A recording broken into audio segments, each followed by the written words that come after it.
ان چند سرمایہ کاروں کو جو ہے وہ تحفظ فراہم کیا جائے۔ میں آباد کے چیئرمین سے یہ سوال کرنا چاہتا ہوں کہ جناب آپ مجھے یہ بتائیں کہ کراچی کے اندر اور کتنے جو ہیں وہ پلازے غیر قانونی جگہوں پر جو ہے وہ تعمیرات جو ہیں وہ ہوئیں، اور اس میں خاص طور پر میں سہولت کاری کے حوالے سے کہوں گا کہ سندھ حکومت کے لوگ بھی شامل تھے، وہاں کے لوکل ادارے بھی شامل تھے، اور وہاں پہ جو پورے کے پورا بلڈرز کہ جتنے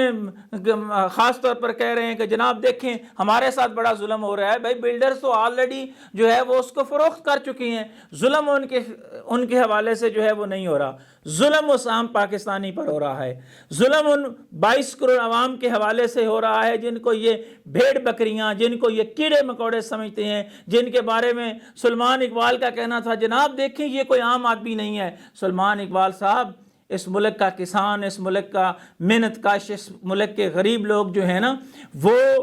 بھی عام آدمی نہیں ہیں، وہ بھی اتنے ہی معتبر ہیں جتنا وہاں کا ایک سرمایہ دار ہے۔ یہ اور بات ہے کہ اگر اس ملک کے ادارے غیر جانبدارانہ تحقیقات کرواتے